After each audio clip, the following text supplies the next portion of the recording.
What's going on, guys? It's your boy John the Liquidator coming back with another video when it looked like Jeudy is definitely rubbing it in the face of Shedeur Sanders fans after dropping a critical but deliberate attack on Shedeur online. And I'm here to tell you, bruh, there ain't no way they could spin it. It wasn't edited. It was him for real throwing up the foes, bruh, in regards to who he think. Somewhere in Denver, a wide receiver posted a photo. No name, no tag, just a caption.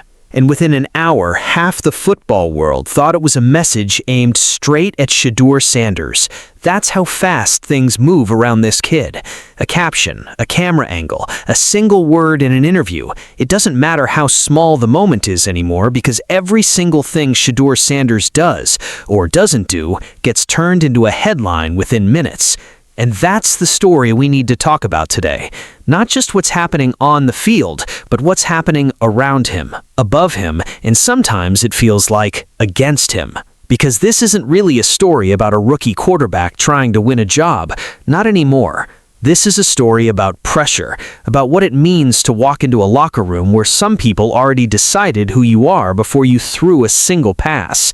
Shedeur Sanders didn't ask to be the most talked about player in football. That happened the moment his last name became Sanders. Growing up under the shadow and the spotlight of Deion Sanders meant he never had the luxury of being just another prospect. Every throw he made in high school got compared to his father's legend. Every commitment decision he made got dissected online like a political scandal. By the time he got to college, cameras followed him into meetings. Documentary crews followed him into the locker room. He wasn't allowed to be a kid learning the position. He was already a brand, a storyline, a headline waiting to happen. And when he declared for the draft, everybody expected him to hear his name called early. Instead, he sat in that room, suit pressed, family around him, and watched pick after pick go by. Cameras zoomed in on his face every single time another quarterback's name got called instead of his. That moment right there, that slow, painful, public fall down the draft board, that's the moment a lot of people say changed the entire conversation around him. Because it wasn't just about football skill anymore. It became about narrative, about whether front offices trusted him, about whether teams were scared of the noise that comes with his name. He finally landed with Cleveland, not exactly the storybook landing spot people imagined for him. The Browns have had a rough run at the quarterback position for years, and dropping a young player with this much attention into that kind of environment, that's not a soft landing. That's throwing someone straight into the fire and asking them to figure out how to breathe in it. Should be the starting quarterback. Somebody got in the comment section, they said, John, Jeudy is the real life Judas. And I'm really thinking he is. And I'm telling you right now, I said it once and I'll say it again. When it comes to Jeudy catching passes from Shedeur, it look a little spooky. The only time I really seen him giving forth 100% effort was in this clip right here. Let's pull it up. We all remember seeing this about a month ago. This was Jeudy. From day one, the questions started. Is he the guy? Is he even going to get a real shot? Behind him on the depth chart sits a veteran with a complicated, heavy history of his own, and in front of him is a fan base that has learned not to trust easily anymore. Every training camp rep gets picked apart. Every interception in a scrimmage becomes a trending topic. Every completion becomes proof for one side of the argument, and every incompletion becomes proof for the other. And that's where the noise really starts to build, because this isn't just fans arguing anymore, it's teammates getting pulled into it too. You've probably seen the clips by now. A receiver on the roster, someone who's supposed to be one of the guys catching passes from Shedeur, appearing to drop routes, appearing to not run at full speed, appearing, at least in the eyes of a very vocal chunk of the internet, like he's not exactly trying his hardest when the ball is coming from Shedeur's hand. Now, is that fair? Is that reading too much into body language during a padless walkthrough? Maybe, maybe not. But perception is its own kind of reality in this league, and once fans believe they're seeing something, it's almost impossible to convince them otherwise. What made it worse is that same receiver has been open, publicly, about enjoying getting booed by fans, sat right there in front of a microphone and basically said the boos don't bother him, they motivate him, he wants to hear them louder. Now, to some people, that's just confidence. That's a guy who's built different, who feeds off negativity and turns it into fuel. But to a fan base already on edge, already looking for any sign of division in that locker room, that kind of comment lands very differently. It sounds like someone who doesn't care whether the crowd is behind him or not. And if he doesn't care about the crowd, the thinking goes, does he care about the guy the crowd is rallying around either? Then came the social media post, a photo dump, casual on the surface, vacation vibes, watches, sneakers, the good life.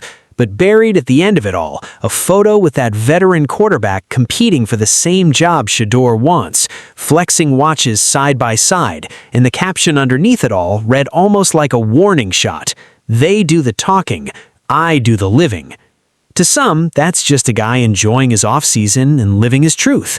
To others, especially the fans who have attached themselves to Shedeur's journey like it's personal, that felt like a shot fired, a subtle little reminder of who he's aligned with and who he isn't.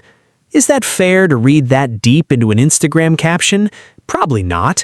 People post captions all the time that mean absolutely nothing beyond the surface. But when you're inside a quarterback competition this loud, this public, this emotionally charged, nothing stays neutral for long. Everything gets a second meaning slapped onto it, whether it deserves one or not. Shedeur Sanders and Deshaun Watson working out down there in Florida. Now, Jeudy looked like he was putting forth the best effort when it comes to catching passes from Shedeur during a specific workout. Well, I'm here to tell you, that is not the case today. Now, I'm not trying to be the one to point fingers and say that Jeudy is just downright deliberately sabotaging Shedeur. But if it walk like a duck, talk like a duck, quack like a duck, it's a damn duck. And here's the part that makes this whole thing so much bigger than football. This isn't really about one receiver or one caption or one training camp rep. This is about what happens when a young player becomes bigger than the sport he plays. Shedeur Sanders walked into the league already a cultural figure, already someone people had opinions about before he even took a professional snap. That's an incredibly heavy thing to carry, especially at 20-something years old, trying to learn an NFL playbook while also being picked apart syllable by syllable in every interview he gives. Think about what it's like to be him for a second. Every single day, you wake up knowing that no matter what you do, somebody's going to turn it into a story. Play well, and people say it's only because your dad's connections got you every advantage. Play poorly, and people say you were never as good as the hype anyway. Stay quiet, and people say you're hiding something. Speak up, and people say you're too confident, too loud, too much like your father. There is no version of this where the noise just goes away. The only thing that changes is the volume. And that's exactly why the mental side of this story matters just as much as the physical side. Anyone who spent time around Shedeur, teammates, coaches, people who trained alongside him, they all say the same thing about his mindset. He doesn't rattle easily. He's been dealing with outside noise his entire life, so by the time he got to this level, he already built armor most rookies don't have. That's not something you can teach in a quarterback meeting room. That's something forged from years of being watched, judged, and doubted before you even open your mouth. But armor isn't the same as immunity. Even the most confident player alive still hears the whispers, still sees the clips, still notices when a teammate seems to be putting in less than everyone else during a walkthrough. The difference with Shedeur, at least based on how he's carried himself so far, is that he doesn't let it change his approach publicly. He smiles through interviews that are basically designed to bait him to a reaction. He keeps saying the right things about competition, about earning it, about respecting the process.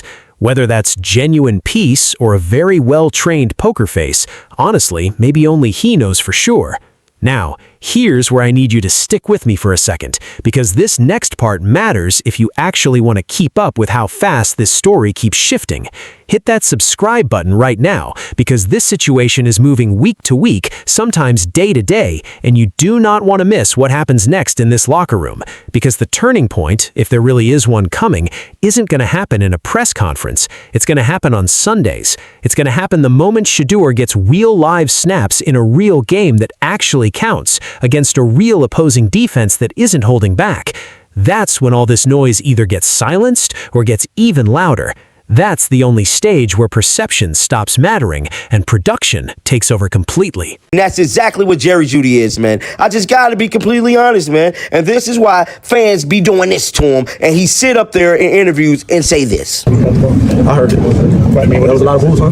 It sounded like it. What that means? A lot of catches, too. The crowd gave it to you a little bit here and there, but you seemed to relish in it. Seemed to kind of like I loved it. I loved it. You know, they only boo you when they know the sun grain you. when you like most. And look, there are real, fair football questions buried underneath all this drama too. Analysts who've watched him closely point out that this receiver room isn't exactly stacked with elite, contested catch, get open on their own kind of talent. The kind of receiver who can turn a rushed, imperfect throw into a first down anyway. The team doesn't currently have that true number one alpha target, the type of guy who wins one-on-one no matter who's throwing him the ball. And that matters, because even the most talented young quarterback in the world still needs weapons willing to fight for every single football thrown their way. So when fans look at plays where a receiver seems to slow down or not fully extend for a catch, some of that frustration isn't really about loyalty to Shedeur at all. It's about wanting the team to give him every single tool possible to succeed. Because here's the brutal truth about young quarterbacks in this league. The margin for error is razor thin, and the bigger the spotlight, the smaller that margin gets. If Cleveland wants this thing to work, if they genuinely believe in what they have with Shedeur, then everyone in that building, coaches, front office, and yes, every single guy running routes for him needs to be pulling in the same direction. Because right now, from the outside looking in, it doesn't fully feel that way. It feels like a locker room still figuring out its identity, still sorting out loyalties, still deciding whether this rookie is the guy they build around, or just another name in a long list of quarterback experiments that didn't pan out.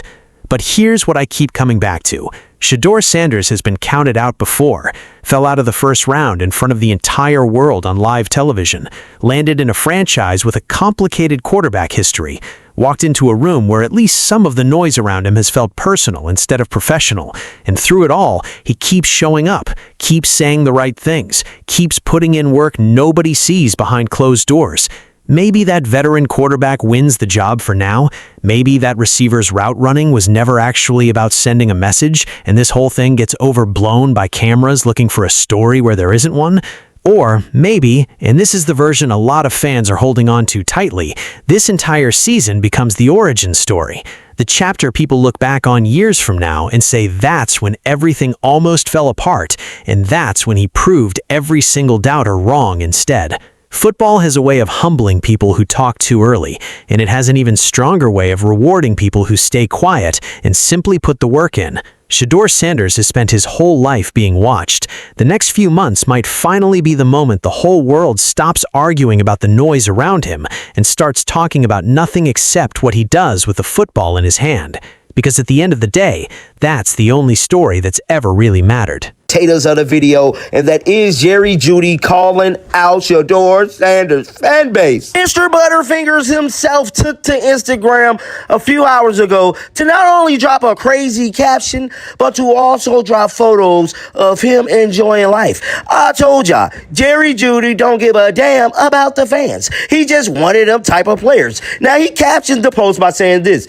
Let's rewind for a second, though. Because to really understand why this moment hits so hard, you have to understand what it felt like watching him grow up in front of cameras, long before any of this quarterback competition even existed.